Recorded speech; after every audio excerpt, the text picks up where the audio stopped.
MedTech M&A update and outlook, accelerating growth expectations and creating shareholder value. All right, hello from New York, and Kwame stole the little election from me, but I'll leave that aside for a minute. Very, very happy to be here, and thank you, Dylan and Giovanni and Yulia, for all the hard work. That's certainly not gone unnoticed. For those of you who don't know me, I cover MedTech M&A at a pan-European boutique investment bank called Elantra. I have been doing MedTech for 15 years, and what I can tell you is it's time for change. The reason why I took the time to take the 15-hour flight to come here is because I thought, if I don't start speaking about these things, a lot of stuff that you guys see in the press releases, there's a lot that you can take away from it, which is misinformation potentially, which might not be guiding you guys properly in terms of raising capital, which might not be guiding investors in terms of buyer and market behavior. So what I'd like to do today is really explain that in these 15 years, I've seen a lot of successes, but I've seen a lot of failures, and a lot of failures from lots of different types of companies, from big companies, small companies, mid-stage companies. And so today, the focus of this conversation is to walk you through what's happening in the markets, but I'm going to end with a call to action to each one of you on how you can be a part of this change.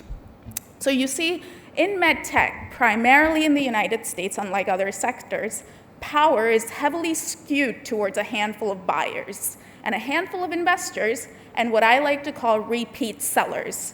When each one of you see transactions like Shockwave, Abumed, J&J, V-Wave, recently Cortex, Boston, right? That what you read in the press releases is not what often happens. There are, unfortunately, a lot of drivers behind these transactions, and some very political. In my 15-year career, I've had 2 clients, patients and the people who provide care for those patients.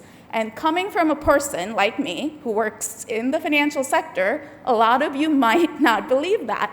But what I can tell you is that companies who laser focus on those two types of patients, or patients and providers, are doing great things. But despite of that, there's a certain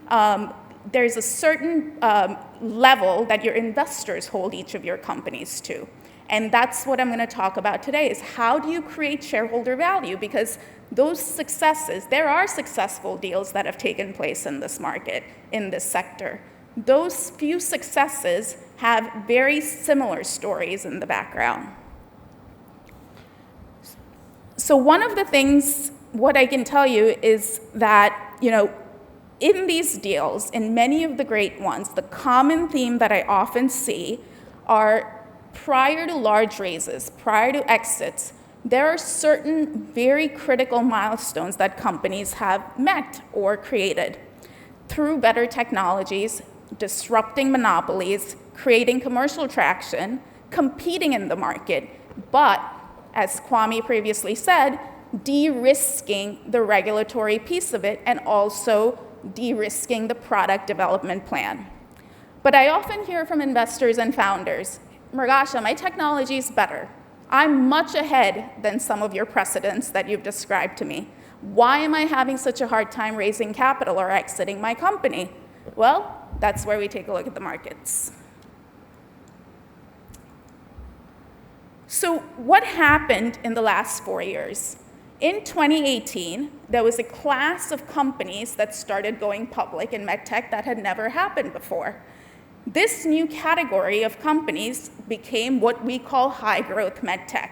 This category never existed prior to 2017, and that's what drove this change in the landscape where people were starting to expect different things from the valuation multiples that they were seeing in these high-growth MedTech categories. When I talk about high-growth MedTech, I'm talking names like Inari, Silk Road, Axonics, Procept, Shockwave that went public during this time and changed the capital markets landscape. But these companies benefited from what you can see here called the COVID-19 jump occurrence. Just from a show of hands, does anybody know what an economic jump occurrence is? Jump occurrences often happen when there's economic uncertainty. In equity capital markets, when there's economic uncertainty, investors gauge the consequences of the pandemic in this case, and then how to respond to political change or policy responses. What ended up happening is this initiated a wave of capital reallocation, actually, between markets and asset classes. You couple that with lower corporate tax rates, and what you get is that big jump in valuation multiples. You look at that 5-year average, that was 13.7 on a last 12 months basis. What has happened to that now? It's half. It's trading closer to large cap MedTech now. So what does all of this mean to us? Are we looking at fewer M&A deals, fewer financing deals? Not really. So if you look at the next slide, the valuation reset this year alone has spurred M&A deal volumes. Values are going up a little bit as well. But the reason why values are going up is because large cap buyers and mid cap buyers are also under pressure from their investors in order to deliver returns. And for them, you'll see in a couple slides, returns are directly correlated to revenue growth. And so while the equity capital markets are pretty much unaccessible at this point, this is what's driving M&A volumes today. But let's go back and look at what this public market landscape looks like now as a result of those M&A volumes and what I talked about earlier. The problem here is that companies that were part of this category, like Silk Road, Axonic, Shockwave, Abiomed, et cetera, they all got acquired. That led to lower growth in this comp set, that led to lower valuation multiples, and now we're looking at a class of companies that are not actionable for buyers. So what gives? What's going to happen? What's happening now? The silver lining in all of this is that financing activity has significantly picked up.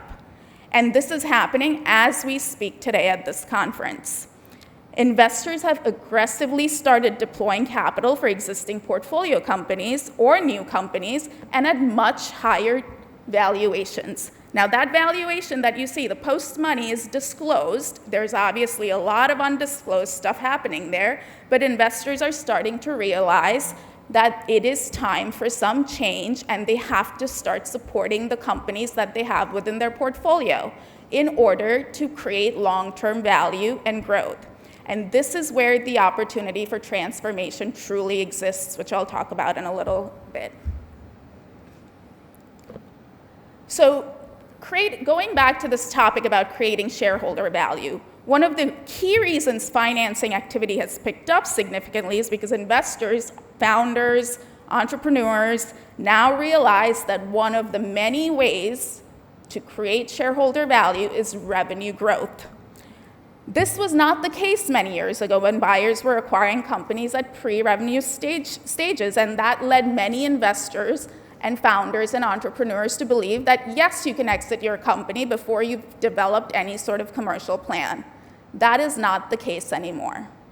And so, in order to create that commercial plan, investors have decided to deploy vast amounts of capital to address this correlation where mid-caps are actually now an outlier, but large caps and high growth, revenue CAGR is still very directly correlated to their valuation performances. It's getting a little tricky for mid-caps right now because what's happening is a lot of these companies, in order to generate value, they now have to focus on profitability. Some of them have broken even on their EBIT margins. Some of them have really sort of struggled on top-line growth. So now the only way to create value for those SMIDs that are few and that are remaining in the public markets is to really focus on profitability. And last thing, so I'll touch on here, this is a great example, and I wanted to do this not just for Boston, but also for Stryker, because both of these companies have very successfully created a lot of shareholder value in the last decade, if you will. But if you look at how Boston goes about in a very disciplined way approaching their M&A targets, every single target that they've acquired in the past few years have had at least some revenue. In 90% of the cases, a lot of revenue. Even Farapulse had about $5 million in LTM revenue. What has all of this done to Boston's equity price return to shareholders? Up by 17% on valuation multiples, up by nearly 85% on their equity price. This is not easy to do for a company of that size, but they've done it. In fact, a couple months ago, they even crossed Medtronic in terms of market cap. So this is the fundamental thing that I would encourage every investor and every company in this room to really start focusing on, is focus on developing a new generation of companies, a new generation of technologies. Focus on your diligence process, not being led by the buyer or the buyer's behavior or by equity capital markets, because those are out of your control. You cannot control that. But what you can control is helping the companies, helping this community, if you will, build better companies for the future, for the patient. And as a result of that, if a buyer comes along the way, the markets open up, you will benefit from it, because I see that every day in my job.